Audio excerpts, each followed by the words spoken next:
29 मार्च से जो नर्मदा मैया की पंचकोशी परिक्रमा की शुरुआत हुई है उसे पूर्ण होने में अब महज 3 ही दिन बचे हैं। शांतिपूर्ण माहौल में नर्मदा मैया की पंचकोशी परिक्रमा चल रही है और रोजाना ही बड़ी तादाद में भक्त नर्मदा मैया की परिक्रमा के लिए पहुंच रहे हैं। लाखों परिक्रमावासी अब तक परिक्रमा कर चुके हैं। तब आपको बता दें कि परिक्रमा के दौरान परिक्रमा करने वाले लोगों को कोई भी दिक्कतें ना हो उसका खास ख्याल नर्मदा प्रशासन की ओर से रखा गया है। तब जो भी भक्त श्रद्धालु परिक्रमा करने के लिए आ रहे हैं वो नर्मदा मैया की पंचकोशी परिक्रमा के दौरान नर्मदा प्रशासन की ओर से जो सुविधाएं खड़ी करवाई गई है उसे लेकर काफ़ी ज़्यादा खुशी जता रहे हैं। मारू नाम डबगर अमित हूँ अंध व्यक्ति छूँ અને મારા મિસિસ અમારા સપોર્ટમાં છે અને અમારા જોડે ભટ્ટ સાહેબ કરીને આવ્યા છે। હવે આ પરિક્રમા હું પહેલી વાર જ આવ્યો છું અને મને પણ આંખની તકલીફ છે તે છતાં બી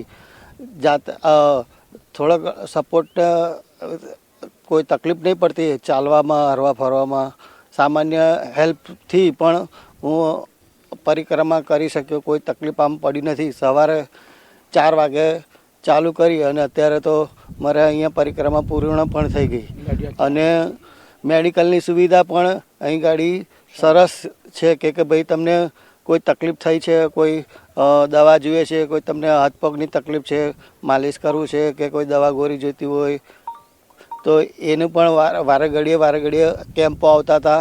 તેમજ રસ્તાની અંદર ઓવરબ્રિજ નવો પુલ બનાવ્યો છે તે પુલ પણ બહુ સરસ છે કે દિવ્યાંગ વ્યક્તિ હોય તે પણ સરળતાથી પરિક્રમા પૂર્ણ કરી શકે એવી તે સુવિધા કરેલ છે કે સીધી રીતે ચાલી શકે કે એને તકલીફ ના પડે એ રીતની સુવિધા કરી છે।